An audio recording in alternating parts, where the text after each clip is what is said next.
कि एक भारतीय नर्स निमिषा प्रिय, जिसे कत्ल के इल्ज़ाम में गिरफ्तार किया गया था और सज़ाए मौत निचली अदालत ने फिर सुप्रीम कोर्ट ने दी थी, और अब यमन के प्रेसिडेंट यानी राष्ट्रपति ने निमिषा को माफ़ी देने से इनकार कर दिया है।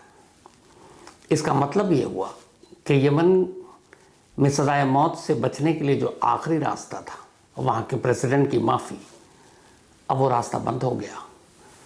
और इसका दूसरा मतलब ये भी हुआ कि यमन में प्रेसिडेंट की माफ़ी न देने की सूरत में जिसे सज़ाए मौत मिली हो, उसे अगले 30 दिनों के अंदर अंदर सज़ाए मौत दे दी जाती है। यमन में मौत देने का तरीका शूट करके, यानी गोली मारकर, सज़ाए मौत पाने वाले को उल्टा करके लिटाया जाता है और पीठ की तरफ से ठीक उस जगह पर गोली मारी जाती है जिधर दिल हो। तो निमिषा प्रिया के पास इस वक्त सिर्फ 30 दिन, बल्कि 30 दिन से भी अब तो कुछ कम दिन बचे हैं। तो क्या निमिषा की इस सज़ाए मौत को अब भी टाला जा सकता है? नहीं टाला जा सकता है। टाला जा सकता है तो क्या रास्ता है? कितनी उम्मीदें हैं निमिषा की जान बचाने की? ये पूरी कहानी आपके सामने पेश है। हालांकि मुझे याद है शायद 1-8 साल पहले मैंने निमिषा की यही कहानी तब सुनाई थी जब सुप्रीम कोर्ट ने अपना फैसला सुनाया था।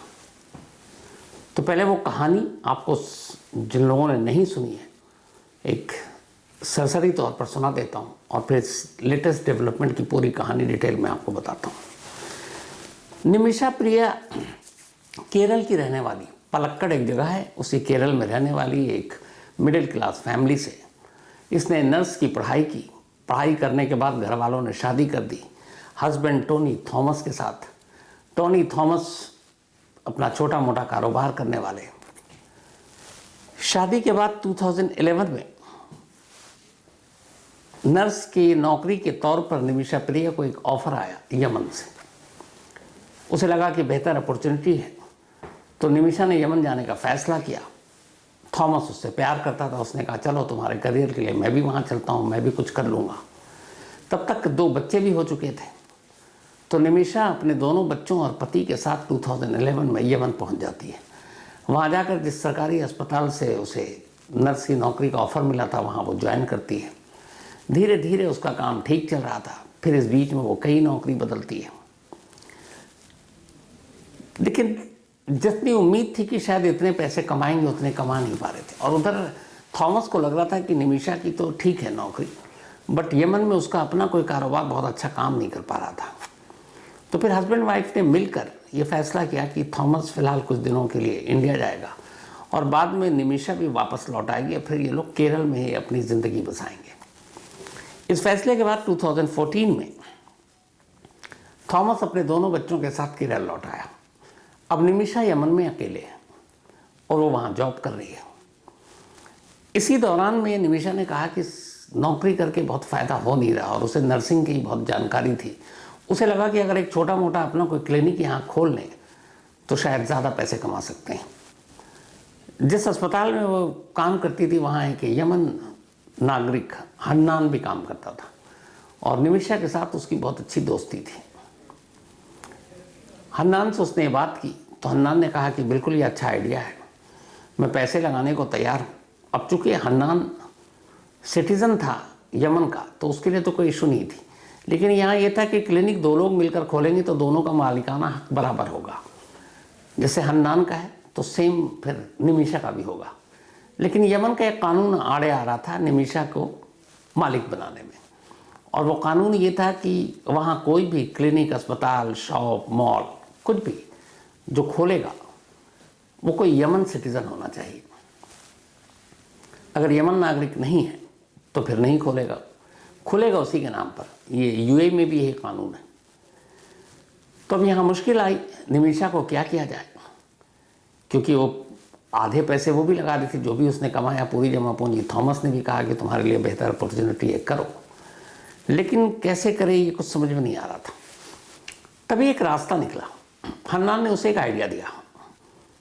आइडिया ये था कि तुम किसी एक कागज़ पर यमन नागरिक के साथ अपनी शादीशुदा ज़िंदगी दिखा दो कि तुम एक किसी यमनी की वाइफ हो। पेपर पर सिर्फ, हस्बैंड वाइफ न रहो। तो एक इत्तेफाक से वहाँ पे तलत मेहंदी नाम का यमन सिटीज़न था जो थॉमस का बहुत अच्छा दोस्त था, यानी निमिषा के हस्बैंड का। तो निमिषा के हस्बैंड ने उससे बात की। उसने कहा देखो ऐसे ऐसे क्लिनिक खोलना है, बट उसके लिए कानून के हिसाब से यमन के चाहिए कि एक यमन सिटीज़न हो। तो अगर पेपर पर तुमको हम उसका हस्बैंड दिखा देते हैं तो ये काम इजी हो जाएगा। हालांकि था गलत, लेकिन ठीक। तो तलत मेहंदी तैयार तो हुआ, लेकिन एक शर्त पर उसने कहा कि मैं पैसे लूँगा और फिर जो भी इनकम होगा उसमें भी छोटा मोटा जो भी हिस्सा होगा वो मैं लूँगा। निमिषा और टोनी मान गए, थॉमस। उन्होंने कहा चलो, अब मान गया। उसके बाद क्लिनिक खुला और चल पड़ा। अब जब चल पड़ा तो मेहदी को इधर पता चला कि क्लिनिक से काफ़ी आमदनी हो रही है। अब उसके मन में लालच आया। उसने धीरे धीरे पैसे की डिमांड और बढ़ानी शुरू कर दी।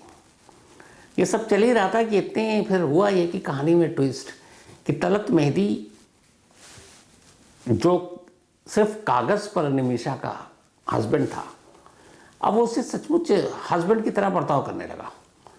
और निमिषा को ये बात बड़ी अजीब लगी, क्योंकि उससे ये था कि उसके हस्बैंड का दोस्त है, तो वो हर जगह जाकर उससे बताता कि ये मेरी रियल वाइफ है। अब वो इस हस्बैंड होने का नाजायज़ फ़ायदा भी उठाने की कोशिश करने लगा। निमिषा को ये बात अजीब लगी। उसने अपने हस्बैंड को बताया। हस्बैंड ने कहा मैं समझाता हूँ। ये सारी चीज़ें चल रही थी, तभी 2016 आ गया। 2016 में अब तक लगभग 1.5 साल हो गए थे क्लिनिक खुले हुए। यमन में सिविल वॉर छिड़ गया, गृह युद्ध।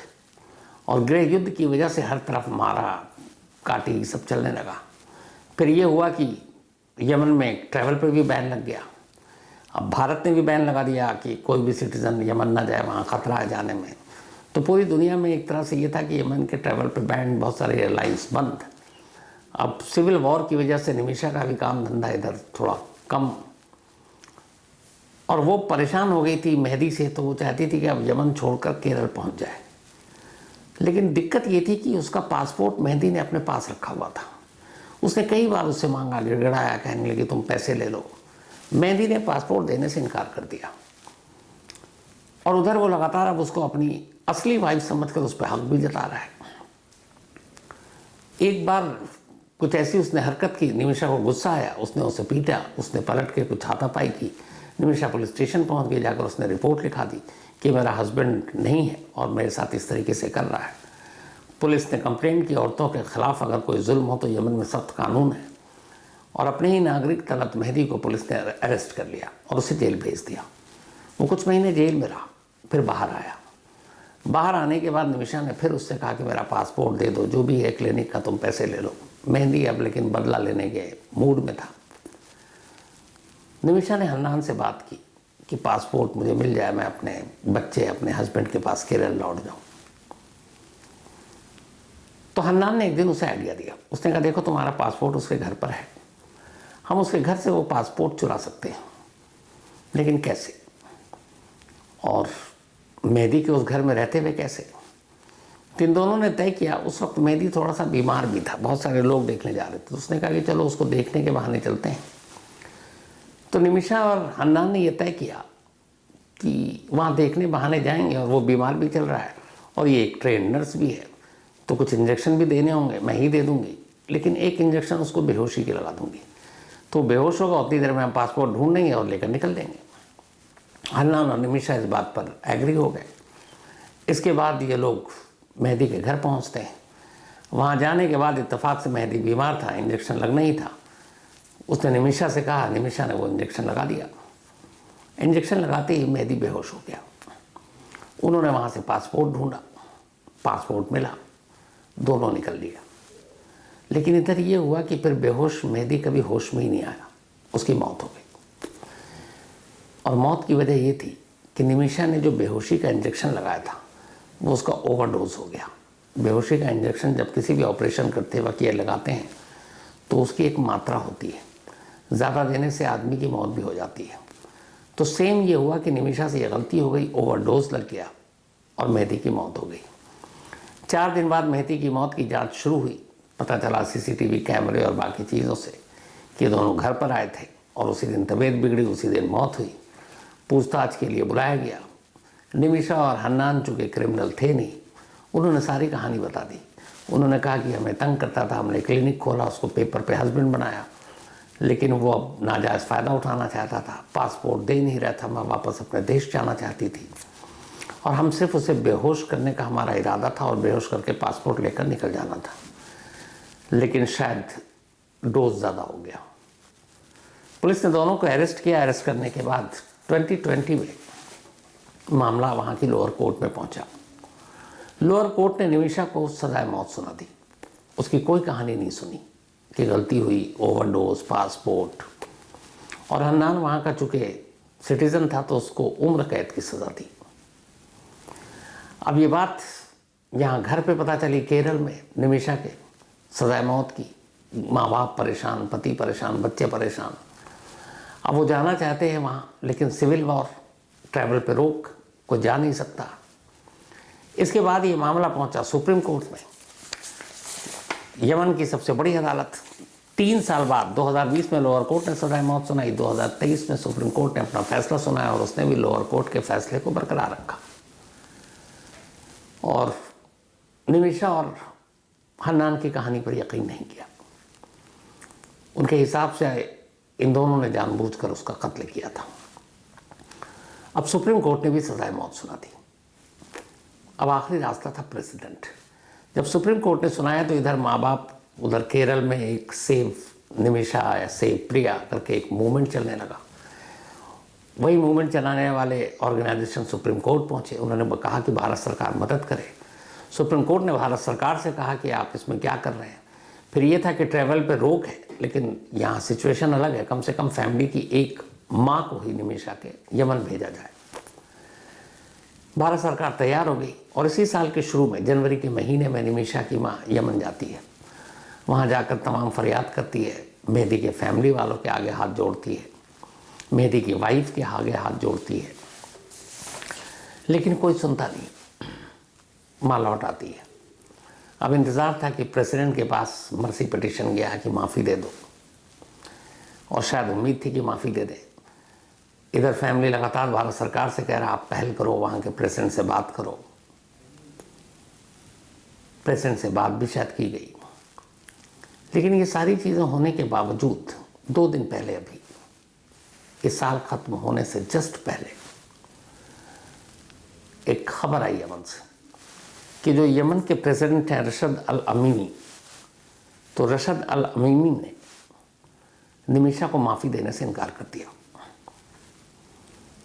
अब इसका मतलब ये हुआ कि निमिषा को सजाए मौत दी जाएगी, जैसा मैंने शुरू में कहा, गोली मारकर, और 30 दिन के अंदर अंदर, यानी 31 जनवरी से पहले पहले।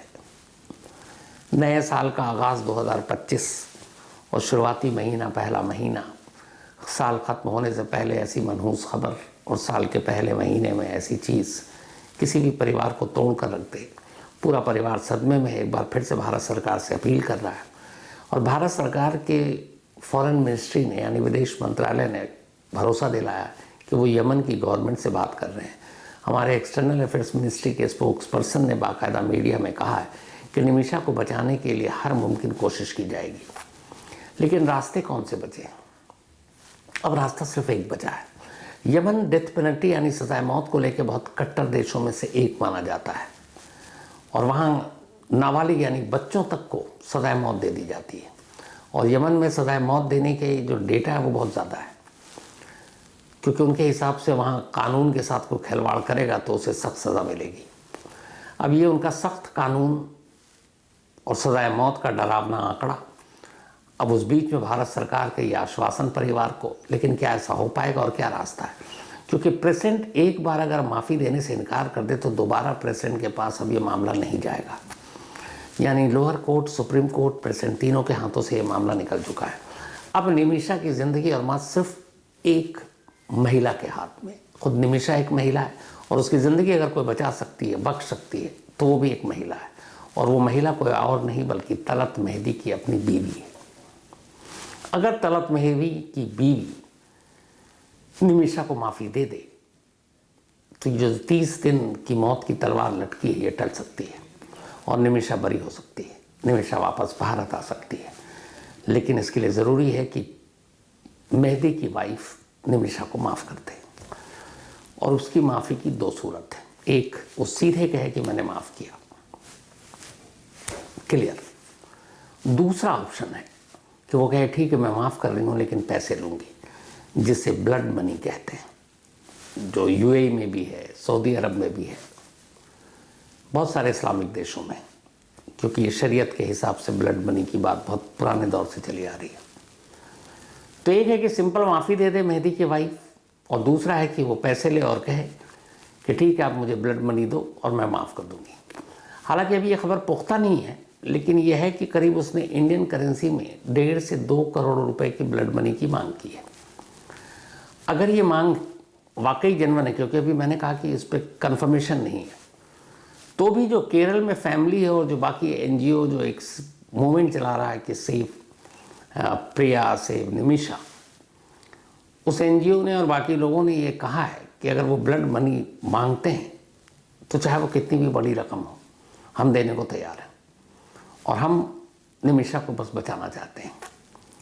तो अगर ये ब्लड मनी की बात हो गई किसी एक ख़ास रकम पर, तो फिर वो रकम यमन की अदालत में जमा की जाएगी, और यमन की अदालत में मेहदी की वाइफ पहुंचेगी और वहाँ जज के सामने अपना बयान देगी कि मैंने ये माफ़ी दी है, और उस माफ़ी के लिए ये बताएगी कि मैंने ब्लड मनी लिया है या सीधे माफ़ी दी है, तो वो रिकॉर्ड पर आएगा, और उसके बाद फिर वही अदालत निमिषा को बख्श सकती है। तो कोशिश जारी है तलत मेहदी की वाइफ को मनाने की और ये बताने की कि असल में ये साजिश ऐसी नहीं थी, निमिषा कत्ल नहीं करना चाहती थी, वो सिर्फ़ और सिर्फ अपने देश लौटना चाहती थी और मेहदी की उस गंदी नज़रों से ख़ुद को बचाना चाहती थी, और इसीलिए वो उसको बेहोश करके पासपोर्ट चुराना चाहती थी अपना ही, लेकिन गलती से बेहोशी की दवा का ओवरडोज हो गया। अब देखना यह है कि अगले 25-26 दिनों में क्या होता है, क्योंकि निमिषा के पास वक्त नहीं है। प्रेसिडेंट के माफ़ करने से इनकार करने के बाद उसकी ज़िंदगी के कैलेंडर में 30 दिन बचे हैं, 30 से भी अब कम। तो अगर ये ब्लड मनी पे समझौता हो गया तो निमिषा वापस आ जाएगी, और पूरे केरल में बाकी जगह पर अभी भारत सरकार की तरफ से भी बार बार आश्वासन दिया जा रहा है कि हम निमिषा को बचाने के लिए किसी भी हद तक जा सकते हैं, कुछ भी कर सकते हैं। हो सकता है खुद भारत सरकार भी ब्लड मनी में कुछ कंट्रीब्यूट करते। तो मेरी भी यही दुआ है और हम सबकी यही दुआ है कि हमारी निमिषा प्रिय की जान बच जाए और वो वापस अपने बच्चों और पति के पास लौट आए, क्योंकि उसकी अगर कहानी सच है तो फिर ये कत्ल नहीं, एक हादसा था और ख़ुद को बचाने का एक हादसा। तो दुआ कीजिए कि निमिषा वापस सलामत अपने देश लौट आए। तो इसी के साथ कहानी में आज इतना ही। अब आपसे मुलाकात होगी।